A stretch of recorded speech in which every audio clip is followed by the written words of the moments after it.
Je marchais lentement dans le parc de ma petite ville, le doux parfum des fleurs printanières embaumant l'air. La lumière du soleil filtrait à travers les feuilles des arbres, créant des ombres dansantes sur le sol. Mes pensées vagabondaient, perdues dans un livre que je venais de terminer, lorsque mon regard fut attiré par un homme assis sur un banc, seul. Il avait une aura mystérieuse qui me captiva instantanément. Ses cheveux sombres, légèrement ébouriffés par le vent, encadraient un visage aux traits onduleux et à la peau pâle. Je ne pouvais m'empêcher de me demander qui il était. « Bonjour », dis-je en m'approchant timidement. Mes mains tremblaient légèrement, mais je me forçai à sourire. Il leva les yeux, et je fus frappé par l'intensité de son regard. « Bonjour », répondit-il avec un léger sourire, révélant une dentition parfaite. « Je m'appelle Raphaël. »« Clara » dis-je en me présentant. « Que faites-vous ici ?»« Tout seul. »« J'aime observer les gens, » répondit-il, son regard se perdant un instant dans le lointain. « Les histoires se cachent derrière chaque visage. »« Et vous, que faites-vous dans ce parc ?» Je me sentais à la fois intrigué et charmé par sa présence. « Je suis bibliothécaire. J'adore les livres et les histoires. Je viens ici pour réfléchir. »« Les livres ont une magie particulière, » dit-il, son sourire s'élargissant. « Ils nous transportent dans des mondes que l'on ne pourrait jamais imaginer. » Nous avons continué à discuter, échangeant nos passions et nos rêves. Le temps semblait s'écouler différemment en sa présence. J'étais captivé par sa voix profonde et ses mots choisis avec soin. Cependant, au fond de moi, une petite voix me murmurait que quelque chose n'allait pas.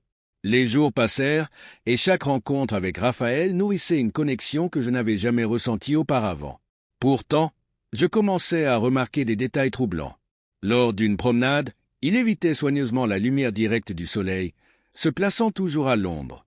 Je l'observais, perplexe, alors qu'il frémissait à chaque rayon de lumière qui frappait sa peau. « Raphaël, pourquoi restes-tu toujours dans l'ombre ?»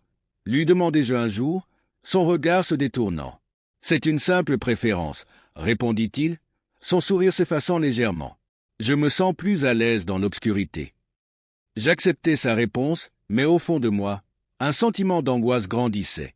Qui était vraiment cet homme qui avait réussi à capturer mon cœur si rapidement? Je marchais lentement vers la vieille maison au bord de la ville, le cœur battant d'excitation et d'appréhension. La lumière du crépuscule baignait le paysage dans une lueur dorée, mais une ombre planait sur mes pensées. Raphaël m'avait invité à dîner, et bien que j'étais impatient de le voir, une partie de moi était nerveuse à l'idée de découvrir ce qu'il cachait réellement. Lorsque je suis arrivé, la maison se dressait, majestueuse et mystérieuse, avec ses murs en pierre et ses volets en bois. Raphaël m'attendait sur le seuil, son sourire chaleureux éclairant son visage. « Clara, tu es magnifique, » dit-il en prenant ma main, ce qui fit fondre mes inquiétudes, du moins pour un moment. À l'intérieur, la table était dressée avec soin, des bougies créant une ambiance romantique. Nous avons commencé à discuter de tout et de rien, mais je ne pouvais m'empêcher de remarquer ces moments de distance. Parfois, son regard se perdait dans le vide, comme s'il voyait quelque chose que moi je ne pouvais pas. « Raphaël, est-ce que tout va bien ?» lui ai-je demandé, l'inquiétude dans ma voix. Il a soupiré, son expression se faisant plus grave. « Il y a des choses dans ma vie que je ne peux pas te dire, Clara, des choses que je ne comprends même pas moi-même. » Cette réponse m'a laissé perplexe. Je voulais l'aider, mais je ne savais pas comment. Après le dîner, nous sommes sortis dans le jardin, où l'air frais de la nuit m'a apaisé. Mais quelque chose d'inquiétant a attiré mon attention. Des marques étranges sur les arbres, comme des griffures profondes, parsemaient le paysage. « Raphaël, qu'est-ce que c'est ?» demandai-je, le cœur serré. Il s'est figé, ses yeux s'assombrissant. « Ce sont juste des marques, probablement des animaux, » a-t-il répondu d'un ton trop rapide, évitant mon regard. Mais je ne pouvais pas ignorer le frisson de peur qui m'avait envahi. Je ne comprenais pas pourquoi cela me troublait tant. Raphaël était tout ce que je voulais, et pourtant, une part de moi se sentait piégée dans une toile d'ombre. « Tu sais que je suis là pour toi, n'est-ce pas ?» lui ai-je murmuré, cherchant à briser le silence pesant. Il m'a regardé, et pour un instant, j'ai vu une lueur de gratitude dans ses yeux. Je le sais, Clara, mais parfois, l'amour n'est pas suffisant pour tout surmonter. Je me tenais dans la bibliothèque, entouré de livres poussiéreux sur les légendes locales, mon cœur battant la chamade. Les mots sur les pages semblaient murmurer des secrets oubliés, Mais ce qui me préoccupait le plus était Raphaël. Je ne pouvais pas ignorer les indices troublants que j'avais remarqués.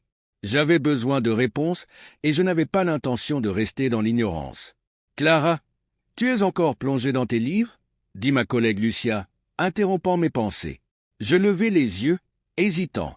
Elle avait toujours été sceptique à propos de mes intérêts pour le surnaturel. « Je fais des recherches sur des histoires anciennes, » dis-je, tentant de masquer ma curiosité. « Des histoires de vampires, peut-être. » Son ton était moqueur, mais je pouvais voir une lueur d'intérêt dans ses yeux. « Peut-être. Tu as entendu parler de Raphaël ?» Elle haussait les sourcils, mais je pouvais sentir que je l'avais intriguée. « J'ai entendu des choses. Mais tu sais, ce ne sont que des histoires. » Je décidai de continuer mes recherches seul, feuilletant des livres jaunis. Les récits de créatures des ténèbres et de sang me frappaient avec une intensité que je n'avais jamais ressentie auparavant. Entre chaque mot, je voyais le visage de Raphaël. Les légendes parlaient d'immortalité, de lutte entre l'amour et la peur, et je savais que je devais comprendre ce que cela signifiait pour nous. Un soir, en rentrant chez moi, je passai par une ruelle sombre. Mon cœur se serra quand je vis Raphaël, discutant avec un homme que je ne connaissais pas. Je me cachai derrière une poubelle, écoutant leur conversation. Mes mains tremblaient alors que j'entendais des mots comme « sang » et « immortalité ». « Raphaël, c'est impossible » dis-je en m'approchant, ma voix tremblant d'angoisse. Il se retourna, ses yeux s'écarquillant de surprise. « Clara, ce n'est pas ce que tu penses. »« Alors, quoi ? Dis-moi la vérité. » Il inspira profondément avant de répondre. « Je suis un vampire, mais je ne veux pas te faire de mal. » Mon cœur se brisa à ce moment-là. J'étais déchiré entre l'amour que je ressentais pour lui et la peur qui me paralysait. « Comment puis-je te faire confiance ?» demandai-je, les larmes aux yeux. « Je t'aime, Clara. C'est vrai. Mais ce que je suis, c'est une malédiction, pas un choix. » Je me sentais perdu, emporté par un tourbillon d'émotions contradictoires. L'amour pouvait-il vraiment transcender les ténèbres ? Je m'éloignai de Raphaël, mon cœur battant la chamade. Chaque pas que je faisais me semblait une trahison, une séparation entre lui et moi. Je pouvais sentir son regard pesant sur ma nuque, mais je ne me retournais pas. Les mots qu'il avait prononcés résonnaient encore dans ma tête. Je suis un vampire. L'idée qu'il pouvait redevenir humain me hantait. Je me mis à penser à toutes les légendes que j'avais lues, aux histoires de rédemption et de sauvetage. Peut-être y avait-il un moyen ? Clara attends. Sa voix douce mais désespérée me fit stopper. Je fermai les yeux, respirant profondément, essayant de rassembler mes pensées. « Que veux-tu que je fasse, Raphaël ?» dis-je enfin, sans me retourner. « Je t'en prie, laisse-moi t'expliquer. » J'entendis ses pas s'approcher, et je sentis une chaleur familière à mes côtés. « Je ne suis pas un monstre. »« Mais tu es un vampire !» m'écriai-je, la panique me rendant presque hystérique. « Comment puis-je te faire confiance ?» Il prit une pause, et je pouvais entendre son souffle, lourd d'émotion. « Je suis désolé. Mais je ne te veux aucun mal. Je ne peux pas vivre sans toi, Clara. » Son regard intense me fit trembler, et je sentis une partie de moi qui voulait croire en lui, qui voulait croire qu'il pouvait changer. Mais la réalité de sa condition me paralysait. Je me sentais piégé entre l'amour que j'éprouvais pour lui et la peur de ce qu'il était. « La seule façon de me sauver, c'est que tu deviennes comme moi. » avoua-t-il finalement, sa voix si basse que je faillis ne pas l'entendre. Je restai figé, choqué par sa proposition. « Quoi ? Devenir un vampire ? C'est hors de question. »« Clara, écoute-moi, » implora-t-il. « Si tu m'aimes vraiment, tu comprendras que c'est la seule réponse. Mais je ne veux pas abandonner mon humanité. » Je sentais les larmes brûler mes yeux. « Je ne peux pas. Je t'en prie, pense à nous, à ce que nous pourrions avoir ensemble. » Sa voix était à la fois douce et désespérée, et je me sentais déchiré. Mon cœur battait la chamade, tiraillé entre le désir et la peur. « Je ne sais pas si je peux faire ça, Raphaël, » murmurai-je, ma voix à peine audible. Mais en moi, une petite voix commençait à contempler l'idée de l'immortalité, l'idée de rester à ses côtés pour toujours, même si cela signifiait abandonner tout ce que je connaissais. La musique battait à un rythme endiablé, les lumières clignotantes dansaient autour de moi, mais chaque note me rappelait l'absence de Raphaël. Je me tenais là, au milieu de la fête locale, entouré de visages souriants, mais mon cœur était lourd. « Clara, tu as l'air dans la lune », me lança Anna, une amie d'enfance. « Tout va bien ?» Je lui offris un sourire forcé. « Oui, juste un peu fatigué. » Mais la vérité, c'est que mes pensées étaient obsédées par lui.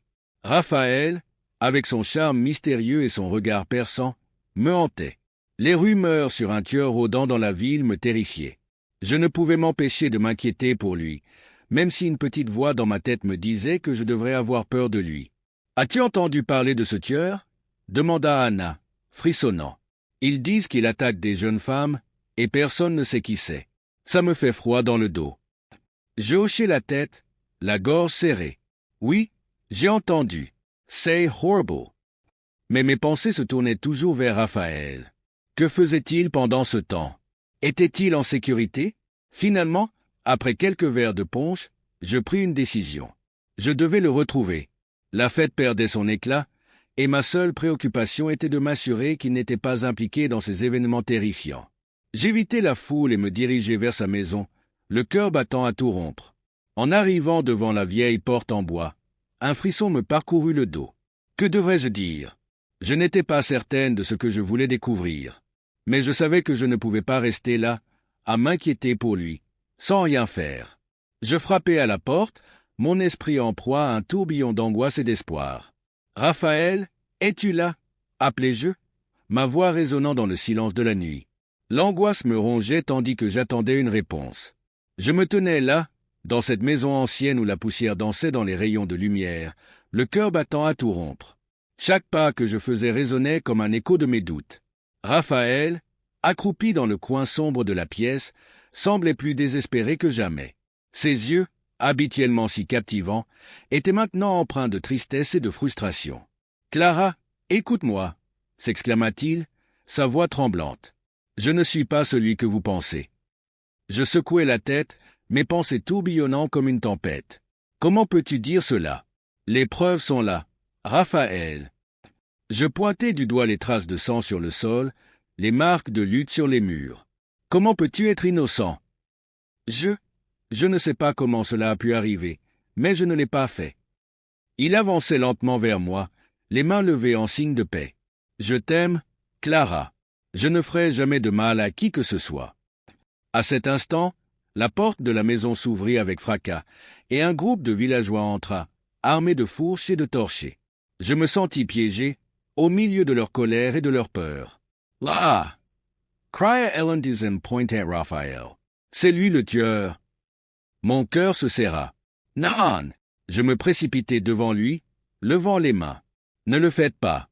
Vous ne comprenez pas. »« Écarte-toi, Clara !» hurla l'un des villageois. « Il a tué des innocents. » Je pouvais voir la panique dans les yeux de Raphaël, et cela me fendait le cœur. « Attendez !» criai-je. « Je sais qui est vraiment responsable. C'est un autre vampire, un ancien mentor de Raphaël. » Les murmures parcoururent la foule, mais je ne pouvais pas reculer. Il essaie de le piéger pour ses propres crimes. Je pris une profonde inspiration et ajoutai « Je vais prouver son innocence. » Avec un mélange de peur et de détermination, je me tournai vers Raphaël. « Fais-moi confiance.